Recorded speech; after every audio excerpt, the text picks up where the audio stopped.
Ah, when you read a message after you hit live, that's funny. Good morning.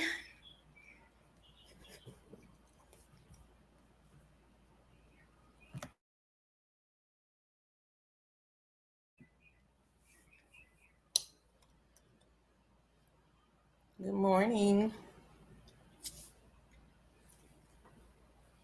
I'm just popping in for a little, I guess, lunchtime warm up because it's about to be time to get in the streets. Meek ain't got much going on, but as usual, thinking. Good morning, Maurice. How are you? Yeah, I'm here to yeah, talk about it. Let's talk about touching it. Oh, I killed myself. Not literally, figuratively. Hopefully, I'm here for a while. I hope that your morning is good. I hope that everyone's morning is good this morning. I woke up and chose to have a good morning. You know what I mean? So many times people wake up and just decide their day is horrible and they're going to have I guess, a bad day. I don't know. So I try not to do that because what you ask for, you'll get. I think we have the power to command our day. So I woke up this morning. I felt good. I laid in the bed a little bit longer. Thought about what I was going to do today. Thought about what I needed to do this week. Got some clear thoughts out. And in all my thinking, I just started thinking about all the things that I'm striving to do. Hey, young Riaz. And it's one of those things where you have goals and you want to reach those goals so bad. Like, I just want to touch it. I don't want to just think about it or dream about it. Anything that I'm putting my mind to do, anything that I have set a goal to complete, I want to have the opportunity to literally touch those things. If I want to see a different level of wealth, I want to touch that. I don't want to just sit here and dream about it, wonder if it's ever going to happen. I'm going to do what I need to do. I'm going to do my part to make it happen. If I know when I move, I want to live in the same caliber um, of housing that I'm living in now. There are things that I need to do to be able to touch it. And the first thing would be not to go in thinking that I have to dumb down because I'm somewhere new and maybe not as established. I think that the way I touch that is to put myself in position that I create a need so that I am able to touch those things that I desire to have that my money needs to go towards. So if I want to live in the same type of setup I'm living in now, I go and put myself in that type of setup. Good morning, salute. Salute. Good morning, atmosphere. I have been in a silly mood this morning. I done read salute and called the man salute. Hey, guns, what's up? But I notice when I'm apartment hunting or even house, whatever the rent is, whatever is for rent and is nice for me. I'm not against that, but I noticed that because of how I live now, it's not an option for me to demote myself or dumb it down to fit into a lesser situation. Like that's what's gonna happen if I dumb down when I move. If I say, you know what, I wanna, I want to be able to touch the same things I'm touching now, which ain't hardly nothing. But I'm not about to go put myself in a situation where I'm touching what I done touched before, if that makes sense. I don't think at this point less is more is going to apply to me. More is more. So when I go forward, I'm either going to be in the same situation or I'm going to set myself in a better situation, because that's where I'm going. I'm not going to be in a worse situation. I'm going to be better. So if my rent is $200 more than what I'm paying now, guess what? That's my hustle. That's my drive. That's my that's the setting of how I operate. That's my go get it. If I know my rent is 1,700 versus 1,400, then I have to establish a rhythm that's going to generate that type of income. But this time it's going to be, I can do this and some. It's not going to be, I'm just doing this. So I'm not expecting to go beneath where I am or back to a space I've been in. I'm looking to go up. There's nothing behind me that I want to, for the sake of the title, that I want to touch again. We should be like that with our exes sometime. I don't want to touch what I done touched before. I'm done with that. I'm done with this place right here. I'm done with this space I'm in right now. So the only thing is just to level up, put myself in position to have a greater need. Enlarge my territory is what we'll say, but then we'll stay in the same small territory. Nothing can be enlarged if you don't jump out into the deep. Why would I go backwards if I'm trying to get to greater? If I'm asking for my territory to be enlarged, that means I need to trust that the things I need are going to be already ahead of me and ready to put into place. But if I don't get into that territory, how will I ever know? Everything we have need of is already in place. But a lot of times we're scared to go. We don't want to just step out on faith. We say step out on faith like we change our draws. Hopefully everybody change their draws a lot. Or as needed, like regularly. That probably wasn't a good analogy, but it was the first one that came to mind. But yeah, what are we not touching because we're not reaching? Sometimes you gotta reach to touch. Sometimes you gotta stretch a little to touch.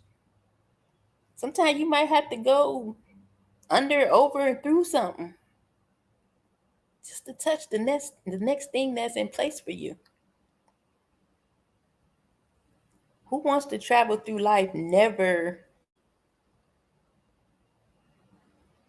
obtaining the things that they thought they could have or should have?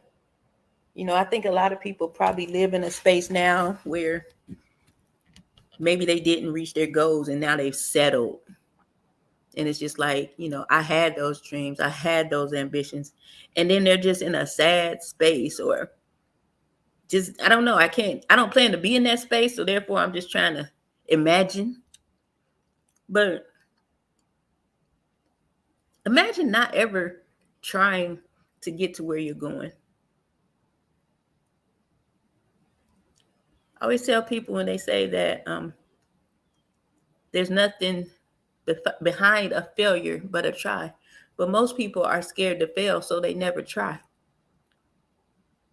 In failing, what you do is learn what not to do. In failing, you learn what works and what don't work.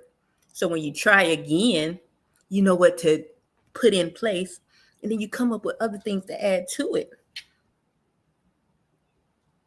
And at some point, it may be the next time you reach your goal, but you might have another failure. But it's all a part of the process. But if we purposely take ourselves out of that process because we're always scared of failing, how do you get anything accomplished? Because the risk of failing is there. I think that success equals taking risk. How can you be successful without taking risk? You know, most people, if you ask them what is being successful, oh, having my house the way I want it and the car I want and making six figures, and that ain't even no money for real. For real, it's time to grow up and stop asking for six figures. We do know it's other figures after six, right? $100,000, that's six figures. That ain't nothing. I mean, it's good money, I guess, but it's not. We gotta aim higher, is what I'm saying. If it's six figures you want, go for 9.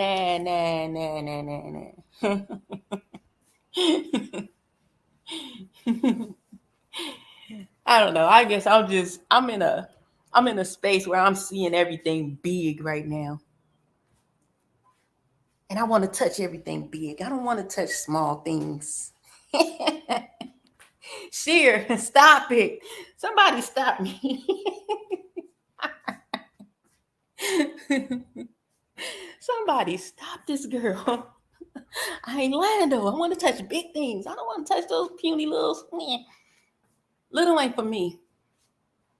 I might be little in height, but I'm big in ambition.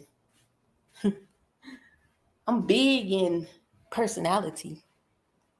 I'm big in capability. I'm big in doing hair. I'm big in motivating y'all. I'm big in being an inspiration. I'm big in laughing. I just want to be big all around. Now I can lose about 30 pounds and I like that. I don't need to be this big in my weight. But you know what?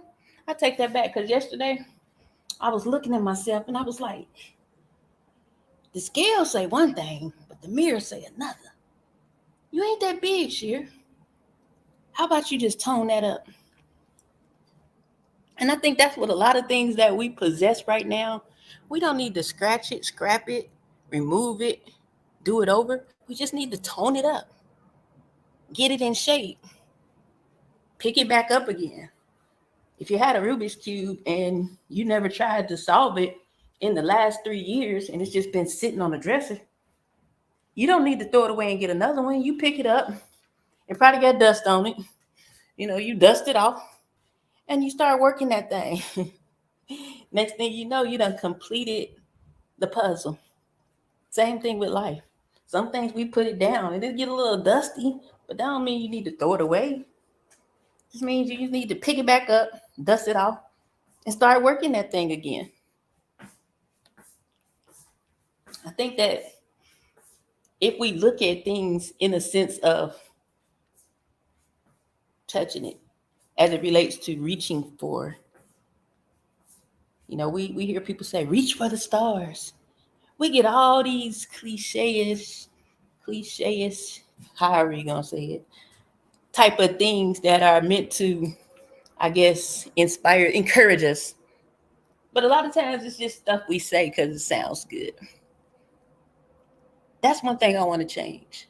I don't want to say stuff because it sounds good. I want to say stuff because I did it and it worked. Now I'm saying it because I'm letting you know you can do it and it will work or can work. I'm reminding you that a lot of things that we trying to get, we already have. Most things we trying to get, we already have. We just got to learn how to reach out and grab it and do what you're supposed to be doing with it. Instead of sitting there, dang it, these love bugs. Hey, y'all got love bugs in Texas, them little bugs that be humping on each other, flying around. They're so annoying. But yeah, man. What we trying to touch today? Oh my God. Who did this? What are we trying to touch today? I just got done touching some chicken strips from Chick-fil-A and they was good.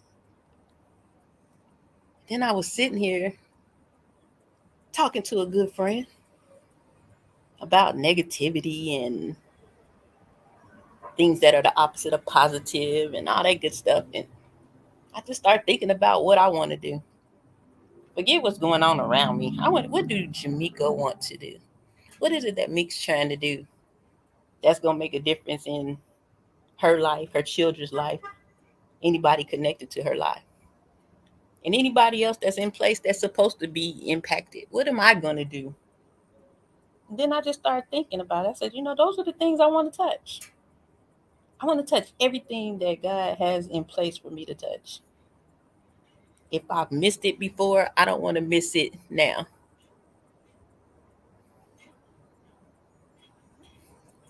Is it bad atmosphere? Or are you saying I could cook it myself? Yeah, man. What is it that I want to do? I've already decided I'm relocating. Boom. Now I've revisited the fact that I want to live how I want to live. I want to move somewhere that I don't have to say, all right, this is good for the first year. I want to move somewhere where I'll be okay for the first 5, 10, if I wanted to. You know, I want my stepping stone to be stepping out of South Carolina and into my new. I'll have a couple of months to get everything rolling, which is good. That means I get to breathe a little bit from rent, and make sure all my little ends is tied up. So when I go into my new place, I have a level playing ground, less worries of having to get this paid, get that paid. I got a little time, and that's cool. But I know it's gonna take a lot of hard work. If I want to touch those things that I'm aiming to touch, I got work to do. Ain't nothing coming to nobody just sitting there waiting. It's not gonna fall out the sky. I'm pretty sure we know that. But we live in a world where people do really believe that you can manifest things just out of your own little will without doing something. It don't happen like that. There's a part we play in everything that we do. It's not a magic trick. You can obtain anything that you apply yourself to obtain. But if you ain't willing to do the work,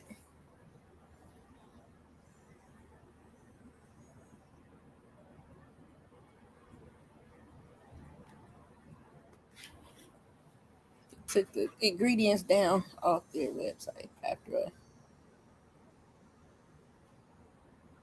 I don't know. I don't know if that's bad or good, but I just pray over the food I eat. Like my daddy used to say, that's why you're supposed to bless your food. That's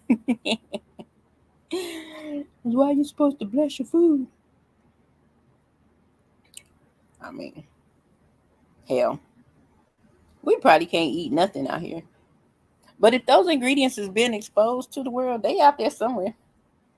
We live in a whole copy paste land. I ain't doing no homework. I'm scared. I seen this girl making some Chick-fil-A chicken nuggets one day. I guess she was using the seasonings that they use. But I don't know if you're saying it's bad bird. Because if it's bad bird, I don't want to read it. I don't. I really don't. So, I'm trying to push to this 30 minutes. Like, I ran out of rent. I came in hot. Now I'm coasting in like, oh, where's the landing strip? But for real, that is really all I came to say is those things that you're wanting to do, desiring to do it. It's obtainable. You can touch it. It's not untouchable. You just have to apply yourself. You have to do something to get something. Nothing in life is free. And that don't mean I'm saying you're going to go in your pocket and pay for things. When I say nothing in life is free, I mean you can pay with your time, your effort, your thoughts, your mind power, all that stuff is valuable things that you apply to reaching your goals. But without it, you don't get that. When we write that vision and make it plain, that's a part of paying for where you're trying to go. Investments, sure. There's always going to be something we have to pay financially to do the things we're trying to do. But nevertheless, we all possess gifts and talents that make way for us to do the things that we want to do. I was listening to this guy. Y'all probably hear me reference this man a lot, Stephen Chestnut. I just so happened to catch him on live last night on Instagram. And I listened to him for like the last few years. So it's like he always he has a lot of quotes that are good. But he repeated one that he says last night, and it hit me because I know that on here sometime or another we done talked about doors opening and things, and I was saying how we're scared to even kick down doors that are readily waiting for us to come through. But he has this thing where and it makes sense. He said doors are people. When he first said that, I'm like, huh? But if you think about it, it's never a physical door that allows you an opportunity for anything. If I go to the store right now, if that door ain't automatic and there's a gentleman coming in, the gentlemanly thing to do would be open the door for me. And that's how I look at it. Doors are people. People create opportunity for us. People create connections for us. All those things are doors. Those opportunities, the connections. And I just never really, like I said, we say things in a cliche type fashion all the time. Oh, God's about to open the door for you. No new friends. We say he gonna open the door and then we cut off the doors. We smart. So I say that to say, don't be so quick, when you are reaching for those things that you're trying to accomplish or gain. Don't be so quick to count out people, because people are doors. People can get you indoors. People can get you in spaces that you otherwise wouldn't be able to get into yourself. We so quick to count out people. Yes, we want to have the right people. Please don't leave home without your discernment. Because people just like money. All money ain't good money. All people ain't good people. But they're both valuable when utilized in the proper way for the proper things.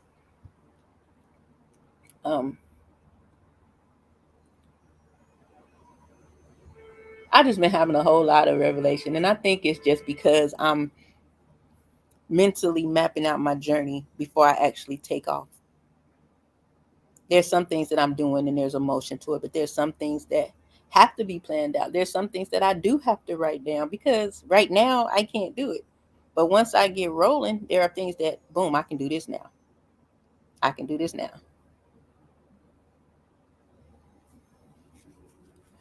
We are. I mean, we people, we can't exclude ourselves. I don't think that it's just a one-way street. Door and not doormat.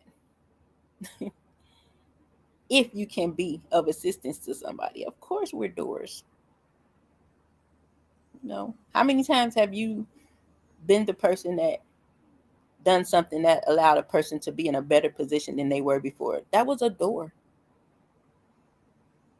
Doors are symbolic, but it's a great big deal of us that will probably be out here running around looking for actual doors.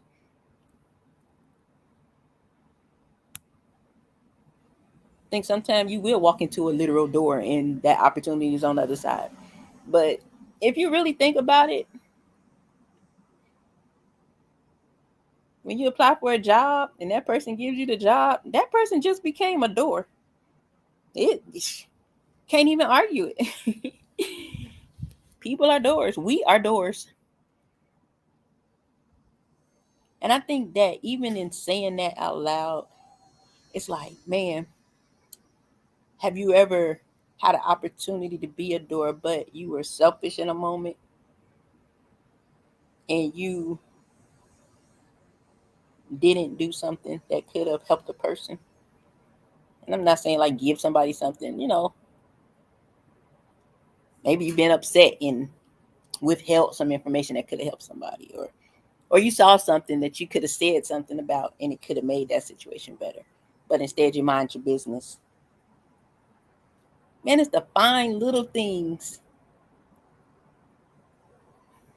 that we miss and don't realize we didn't fail the test at probably multiple times often. The little things.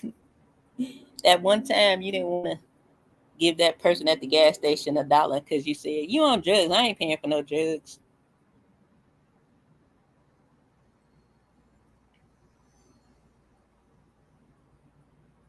That one little time where you could have stopped somebody from doing something that you know was going to end bad, but you mind your business. Like, man, hey, broken doors.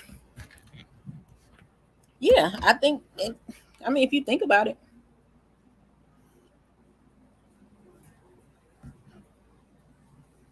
sometimes doors they're only broken to the person.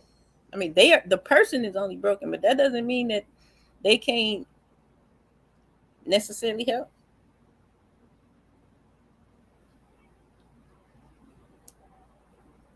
I think God uses who He wants to, how He wants to, but it's up to us to know when He's using something to help us.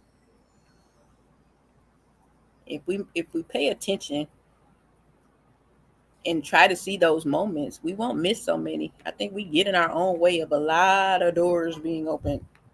Like I had told the story, I don't know if he was on the live where I was talking about the man. He'd be at all the stores, I guess, asking for money, and I didn't know that at the time. But he asked for $19 for a fan belt, and I told him I ain't had no money. And then as soon as I pulled off, I got convicted because I did have money in my trunk, and I argued. I don't have no money. Yes, you do. No, I don't. Yes, you do. And at that moment, I knew I had to go back. And I had posted on, I think Facebook at the time, like, my experience of how I was convicted. And then when I did obey what I was supposed to do, and immediate blessings came, people was like, "Oh, I wouldn't have gave that man nothing. He at every store. He do this. He do that." I'm like, "But you missing it. That man asked for 19.99 for a fan belt that he may or may not need it. At the end of the day, he had a need, and I had the means to help him. I went back and gave that man $20. He said, "God bless you." I said, "Bless you too." And when I left and pulled out that same parking lot, I had 3 appointments that totaled like probably like $475. I gave that man $20. Like, nah. Gotta be sensitive to that type of stuff. Get out of our own thoughts and ways. Yeah. There's many times where I thought, I don't want to get this person something because they're gonna go get some drugs. And then I used to be like, I remember giving somebody some money one day and just praying like, God, if they go get some drugs, let them not feel high. And even in that sense was wrong. Because that's none of my business. If I gave them my heart, a lot of times people, yeah, we're gonna go here. A lot of times people be praying and they'll pray things like, God, if he cheat on me, let him get sick and let him start throwing up everywhere. And make the pain, so he won't do it again. That is wrong. God, if he touched that drug again, let him become so sick that he don't want to touch it no more. That is wrong. Most won't believe it, but those are witchcraft prayers. So just make sure you ain't praying improperly too for people. And why that went there, I don't know. But if it came out my mouth, it supposed to have been said. Because it's easy to do that. Because we do be wanting to see people in a better way. So we think that if they feel sick from doing it, maybe they'll stop. But that's not how that works. You pray and then God fixes it. You don't pray for them to feel, oh, my husband on drugs, so I'm gonna pray for him to get sick so he'll stop doing the drugs. Now he's sick. Like, exactly, atmosphere. What that mouth do? We better be knowing. It's a powerful thing. It's a powerful thing. But just imagine if we start learning how to utilize that thing. Ooh, we don't even understand the power that we have with the ability to speak. I think what we speak can become the things that we touch. Yeah, I believe that what we speak become the things that we touch. So you can keep speaking negative if you want to, because you're going to keep touching that bush. Yeah. Or you can start speaking exactly what it is you're trying to do. I don't ever, once I move, I don't ever want to make under $1,800 a week. Again. I don't want to be up and down no more. I want consistency. I'm going to have it. Because I'm not going to do less or stay stagnant. I'm going to be better and do more. I don't want to ever not be able to say, I'm about to go. Let me hop a flight. Let me go to Dallas and hang out. Me and Selena gonna find atmosphere and jump him. I want to be able to be like, oh yeah, I'm going out of town this weekend. And if that means every weekend, I want to be able to. Not saying I will, because that's not always wise. But I'm saying I want to have the ability to move freely. And I'm going to have that ability. I'm not going to be, I wish I could. I'm trying to find this quote this man said last night because it just touched me right back in my spirit again. Where is it at? One thing he said last night, I don't pray the problem I don't pray the problem in prayer. I pray the solution.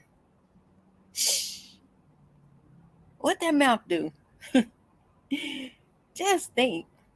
That's the same thing as me telling people, don't speak to what hurts, speak to what's healed. When you're sick, don't keep speaking to, oh, I got this back pain, but God is good. Yeah, my kidneys acting up, but they're going to give me dialysis and I'm going to be good. What happens when we realize we're still in pain and still hurting because of what we're saying? What happens when we start speaking to I'm healed? I feel so much better. Man, powerful. In the mouth is so much power. But this is what he said when he was talking about people being doors. He was like, you don't need to be praying for doors. He said, what you need to be praying is, Father, give me wisdom to manage the room. Boy, I was sitting on my bed and I hopped down off the bed with 2 feet on the floor. Not one at a time. I was like, there it is.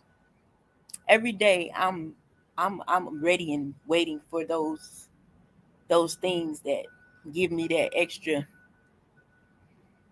ambition and drive, man, that thing had me ready to run around the block. Because those are things, I think we were talking about that. I said we should always pray for wisdom first. So when you hear those things that you've been saying come back to you in some way, shape, form, or fashion, the average person is going to say, confirmation. But the same man, Stephen Chestnut, also says, careful how often you say confirmation, because if you keep saying confirmation, it's indication that you've been disobedient. How many times does it need to be confirmed before you actually do it? So I try not to even say confirmation. I just look for those indicators that say, yes, you were right. Keep going.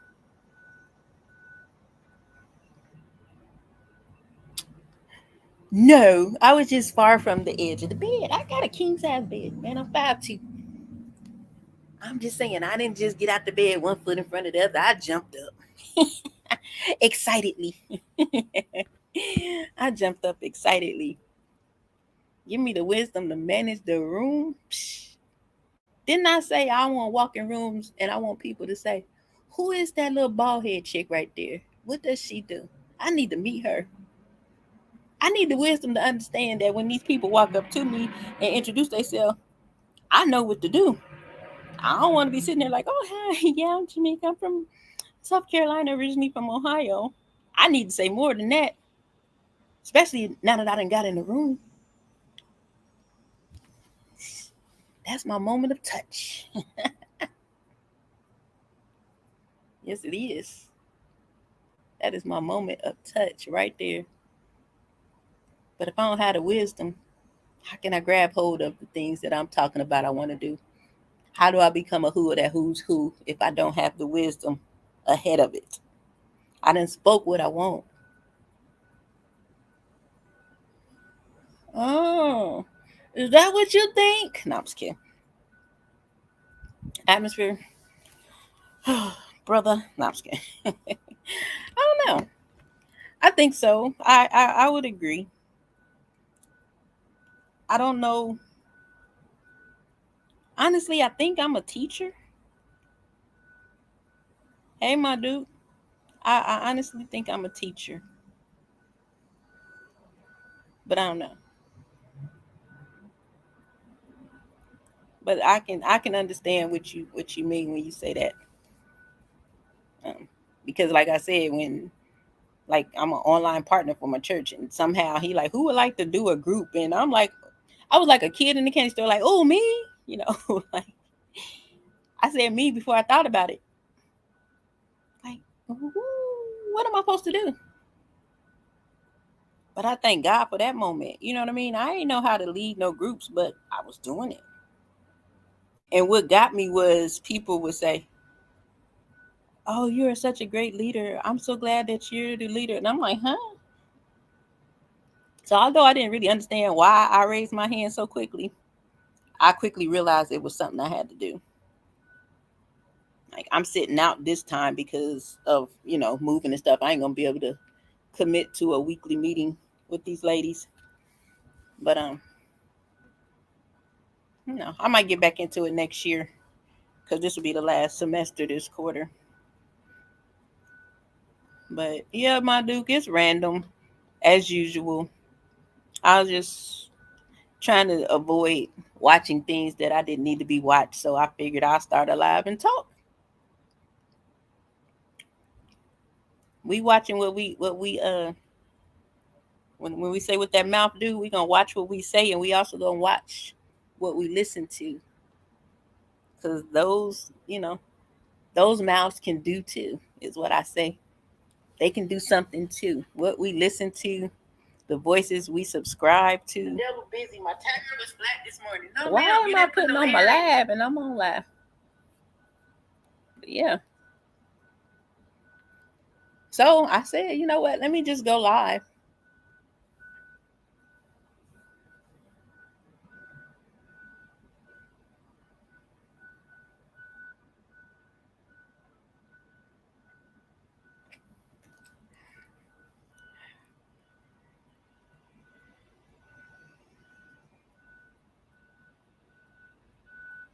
You welcome, my dude.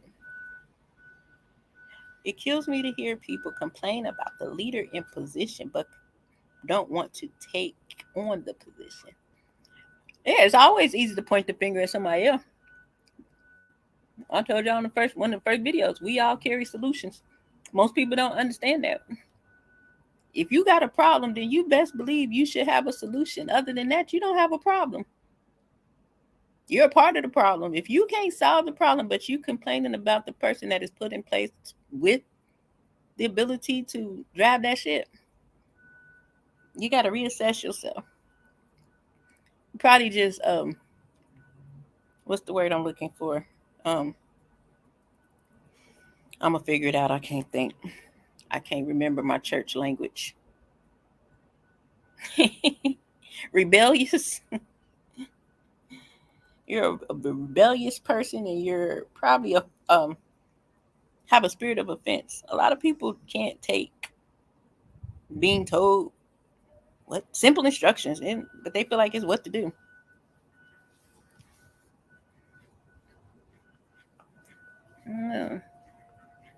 I don't know how I feel about that leadership stuff though. I just I just go. You know what I mean? I just go with life and try to be the best that I can be at whatever I'm doing. So if that is a leader, then I want to be a good one, you know. Even if I don't know how to do it, I want to be the best at doing it. Hey Gary, how you doing? Yeah. Even if I don't know how to do it, I want to be the best at doing whatever it is that I'm doing. If I'm leading something at any capacity, you know. I've worked in a lot of salons where the whole crew was just crazy. It was like the leader wasn't that bad, but as a reflection, what they say, your team is only as strong as the leader. So I think a lot of times we drop the ball on that aspect of things, you know. When you are in control and in charge of something, everything that flows behind you should look like you or be a reflection of what you're depositing or putting in. Yeah, that's like false expectations, and it's not fair to people. And that's what's going on right here, right now on this app. People have a whole false expectation on a lot of people on here, and that person has no idea, or they just figuring it out.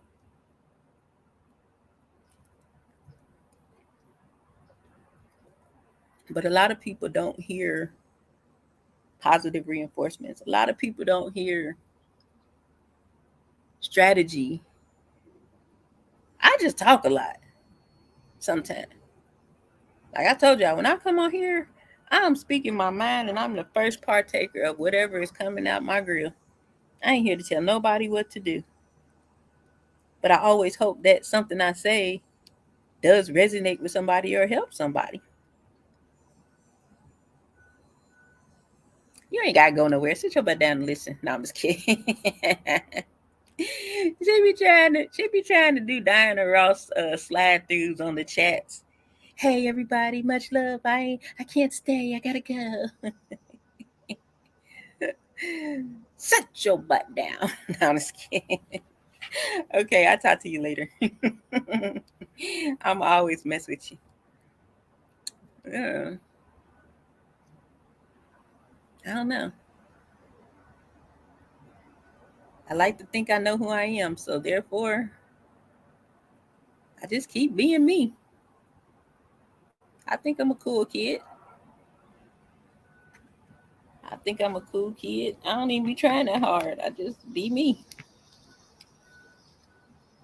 But I do have a heart to help people, you know. If I could, like, if it was 10 people in front of me and they all had something going on, I would really love to help all 10. But I know that that's not my job all the time. You know, we are here to help who we are here to help. That's why I'm always happy with helping one person. Yes, that is correct. I believe majority of adults will become leaders, and it will all pertain to your willingness to follow the leader before you. And if you don't have one, your household will show it. Mm-hmm. Mm-hmm. Like, it starts at the house. That's even like just in your everyday life. If your house is out of order, everything is out of order. That's probably what be wrong with a lot of these churches, like house out of order. That's your first line of ministry or responsibility or whatever the case. If you ain't got a house right, everything is wrong. That's kind of like a double-minded man too, unstable in all his ways.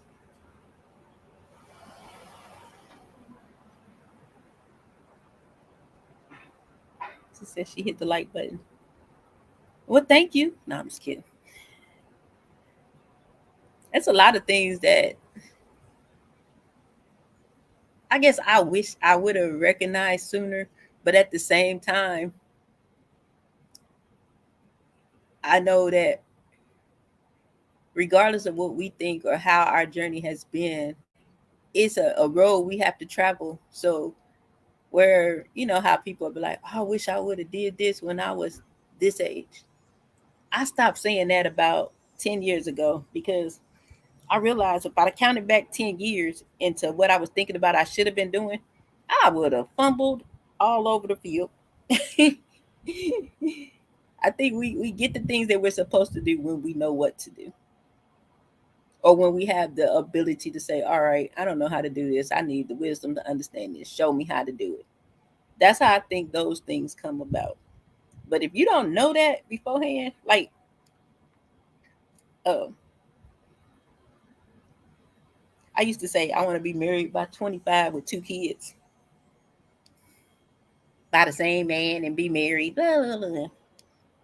And I got half of the deal. I got the kids by the same man, but I ain't get the marriage. And if I could think back now, we would be divorced. We wouldn't have stayed married because neither one of us knew nothing about all that. All we knew, we were humping around and making babies. Once you have a child, you're a leader, matriarch, patriarch. Your parents, then you. Yes, I concur. When I had my son, he's my firstborn. Before I had my son, I was not holding your child before. I wasn't holding a kid under 6 months. I ain't had no kids. Mm-mm. My cousin's baby puked on me one day, and I almost had a heart attack. But when I had my own, there was a level of maturity that happened instantly. I remember my dad saying, yeah, she doesn't ask for help or anything. She just goes into action. He's like, I'm really proud of her. I'm shocked that because she wouldn't hold a baby. They knew that. I wouldn't hold nobody's baby. Now I scoop my boy up with one hand and I slide down the steps to go get his milk. I had C-sections and I was doing everything. It's like that mama thing kicked in and I don't know. I had help right there and never asked for it. But it was something about that. When he boo-booed on me, I didn't care. If your kid would have did that, I would have been like, oh hell no, get this thing on. Yeah. Doing better and knowing better. It definitely takes time and maturity to get there. Cause sometimes we don't know better. And we gotta get it a couple times before we get it. Then we do better. Men be your first daughter's first love. Take her on a date and do all those things a man should to treat your sons. Mm-hmm.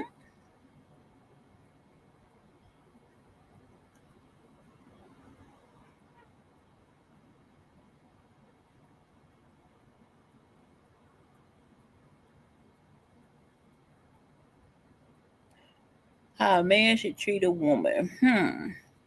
How do I feel about that statement?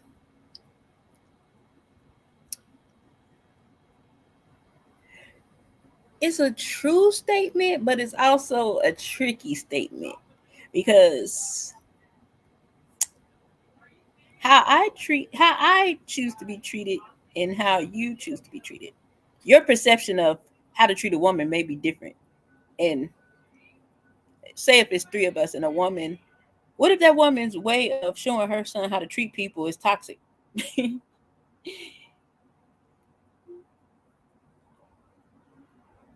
She might be showing him some things that get him.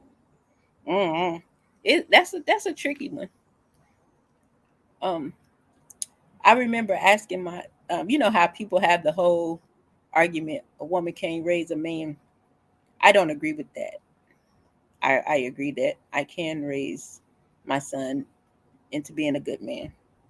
What my son said, yes, you did raise me to be a man, but there were things that I got that I could only get from men, from the OGs and things like that. So I don't think that men should just automatically say we can't do that. We do to a certain extent. No, we've never been a man, and that's where those guys come in at. That's where dad comes in at.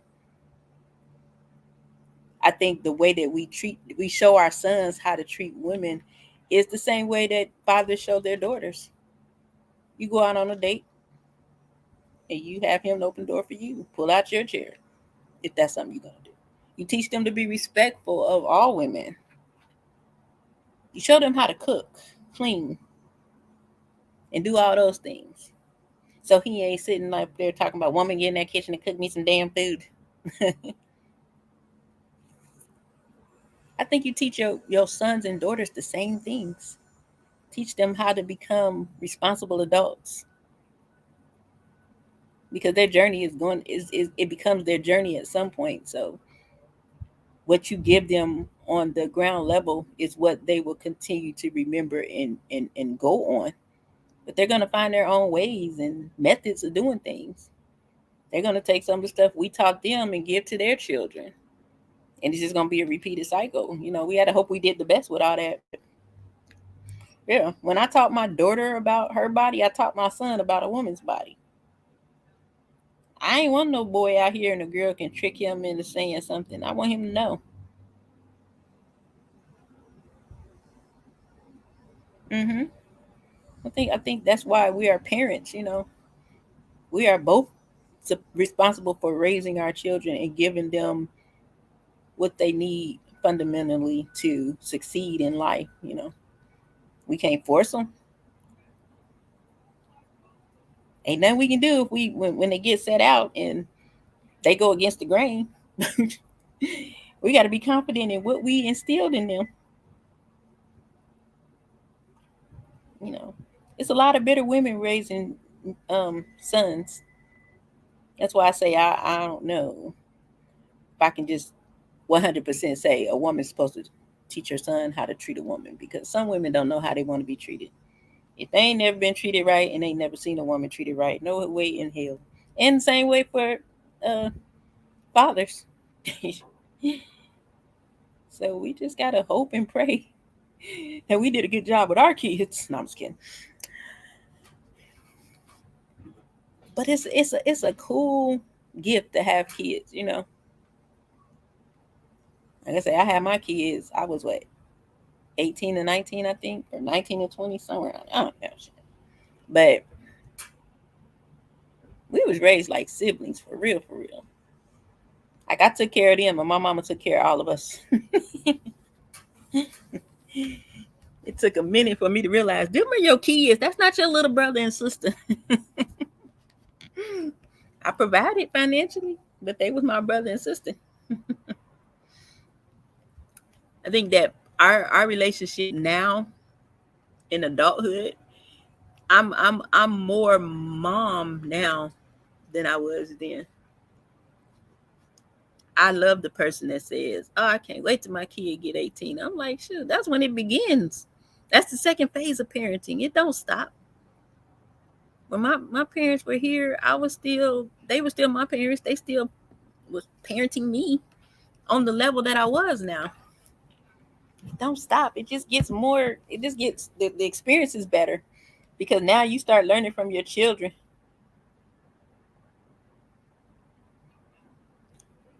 So a person have to find out how to treat a spouse on their own.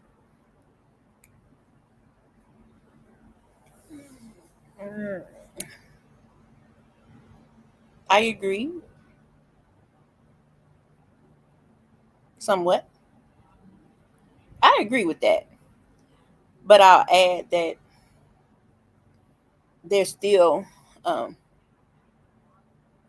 there's still a level of what you see that you will apply. You know, like for myself, I can definitely relate to learning how to. I've never been married, but I feel like because I put myself in a place of seeing what I need to be as a wife and looked at how marriage should work.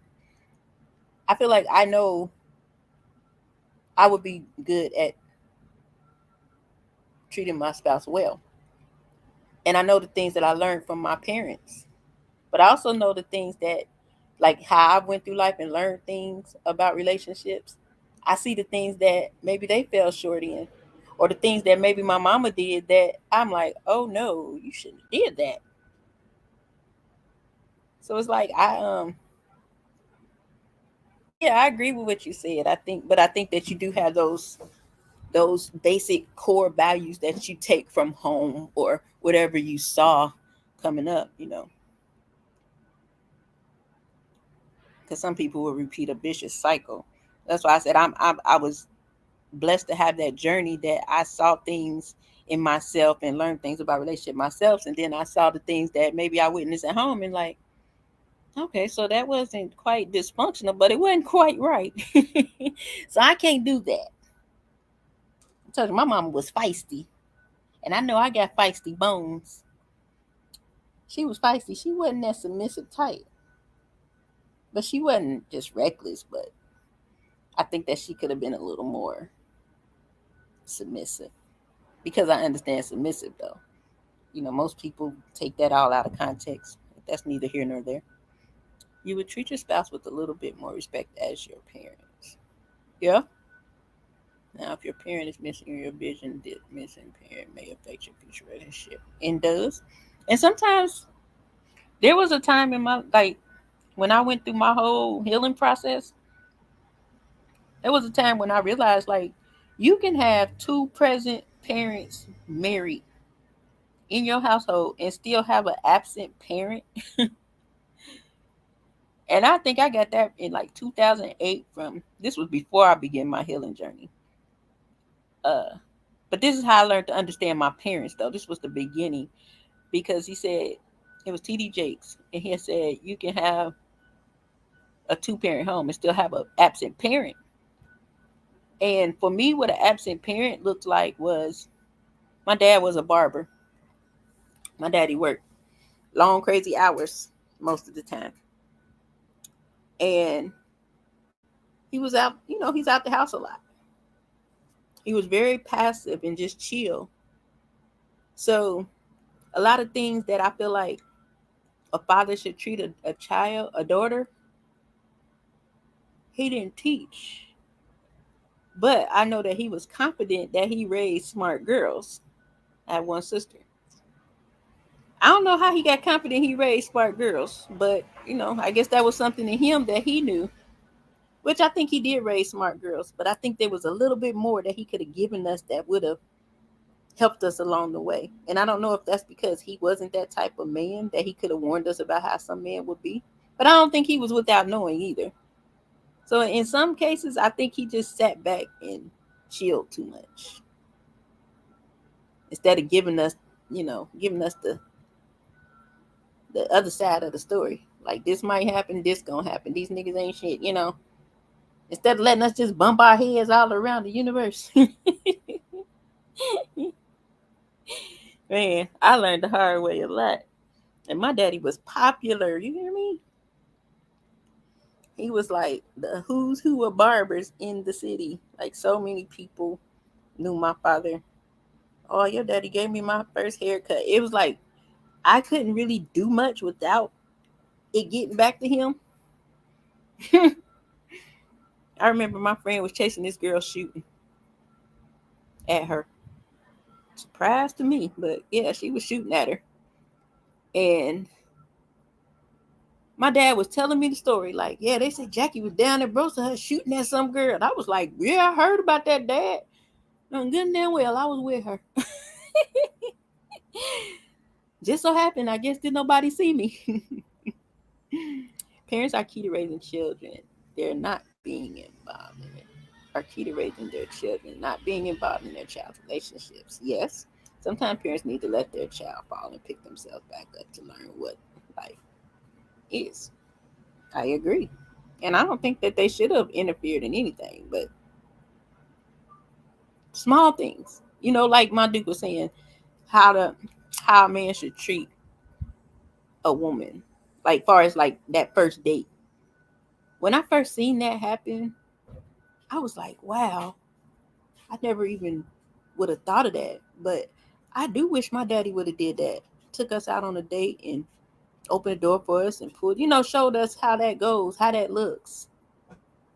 Cause my my dates didn't look nothing like that. That's true. You can have a 2-parent household and be raised like a single parent in case the vision working dad could have influenced your preference in men. Honestly, I said I didn't want to date any barbers, and then I turned around and started dating barbers. Now I'm back to not wanting to date a barber. Overall, my parents did great.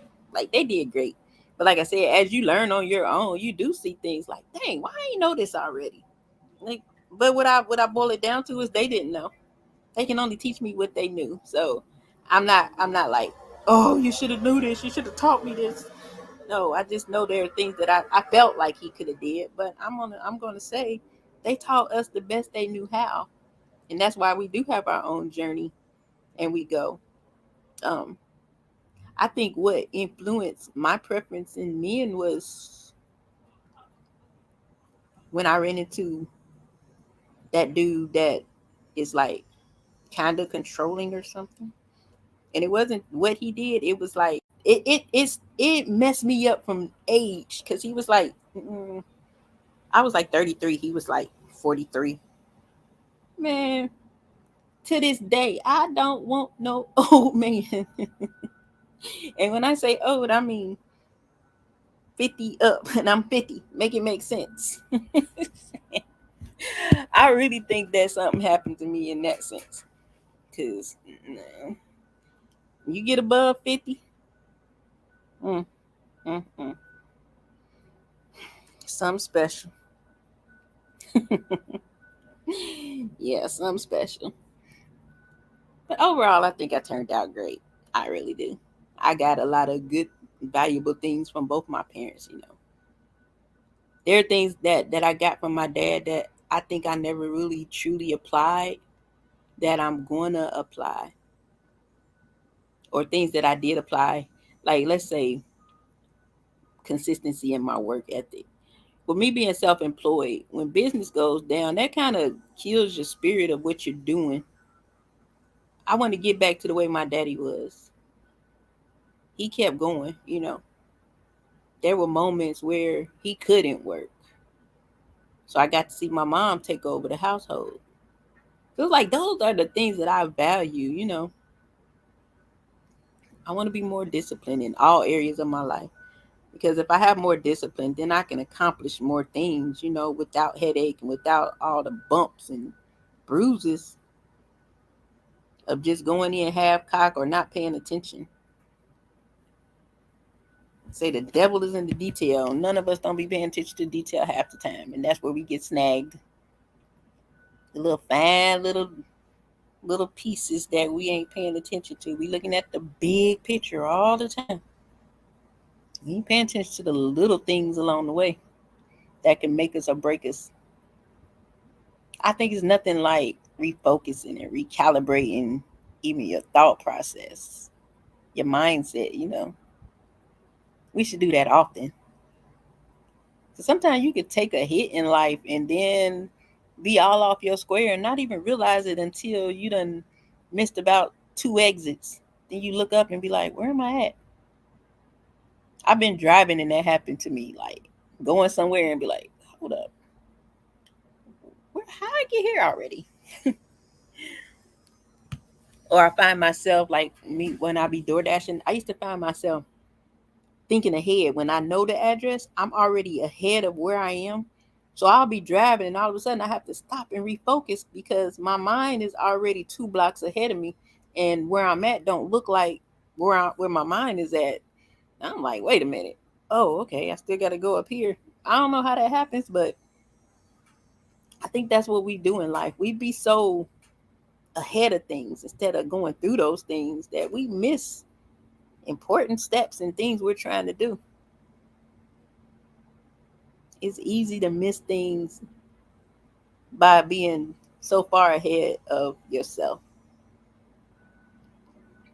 Like when I go to work, I already be like, I'm already, my brain is already off on getting off work. And that's probably something I need to change. Because if I'm already thinking about getting off work, then I'm probably not focusing too much on what I'm doing. Which means if I do great work, it's supposed to be greater. Because I don't do nothing bad. I don't try to. I ain't never heard I did nothing bad. I think I'd be devastated. It's like little things in life when you just sit there and you think about it. Like where I am right now, I feel like I'm 25 getting ready to go out into the world. I don't feel like I missed nothing. I feel like I'm right where I'm supposed to be. And anything that is, I would say in cycle form, coming around again, I'm going to get it this time. I might have missed it 3 times, 4 times by now. But no time like the present. You be thinking about the weekend. I don't think there's nothing wrong with thinking ahead, but when you focus on an actual something to do, I think when I say I already be thinking about getting off work, I think I've automatically put in place what I have to do at work. So a lot of times, if like say for instance, I go to work and I know I got 3 people, boom, in my mind those 3 people are complete. So if somebody calls me and say, "Hey, you got time to fit me in?" That grinds my gears. I can't stand it because I've already programmed myself to be here for this and then go. So that's why I want to change that way of thinking, because it makes it hard for me to. It makes it hard. Sometimes I'll be like, "Girl, I'm about to go. Can you come tomorrow?" I don't want to do that. If I got the time, I want to do it. I'll be sitting there complaining about having no clients and then turn around and don't want to stay an extra 2 hours just to get that paper. So I got a lot of reprogramming to do. So like I said, this is like me being 25, starting over again. I got to get all new clients. I got a couple clients that are my friends. Like my friend's daughter, I'll be doing her hair. She already done said, "Oh, now I can finally get my hair cut right." That's gonna be my billboard around town. I'm keep my niece hair done so she can always get them questions. Who does your hair?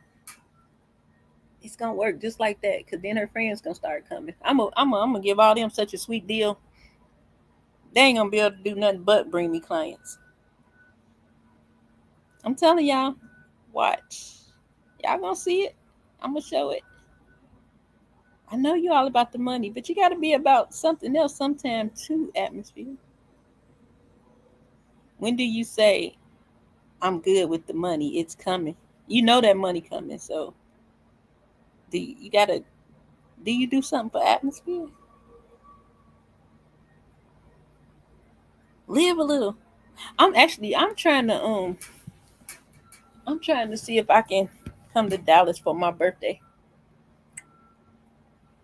I don't know how that's gonna look, because I'll be just moving October, my birthday in December. So I don't know how that's gonna look for me. But because me and Selena's birthday is around, within a few weeks of each other. So I'm like, that sounds like something fun to do. Hang out and damn boy, you on 2 wheels in that truck. What are you doing? Ain't nothing wrong with that. Shoot, I make money for me too. And I be bumming from other people. I be like, "Hey son, send me some money. I'm hungry." Shoot, all these years I done sent them money. Give me some money. Yeah, let's go. But I guess I'm gonna get out of here and see what's happening on the money making side of things.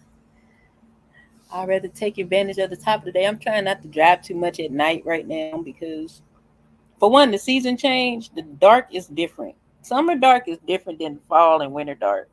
And for some reason, I have a problem driving in the fall and winter dark.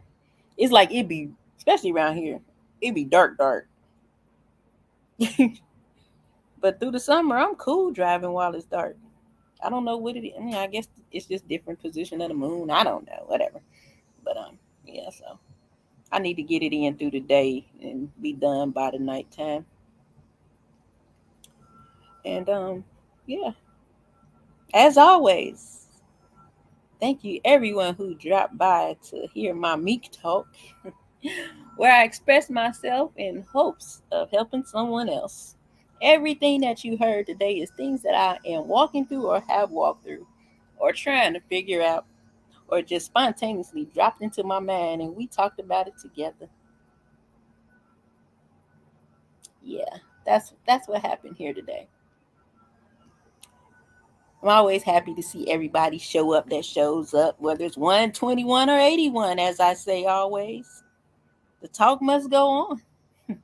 Anybody on the replay, I love y'all so much. I hope you listen to the end. Leave me a message. Let me know what you liked. Leave me a message. Let me know something you want to talk about.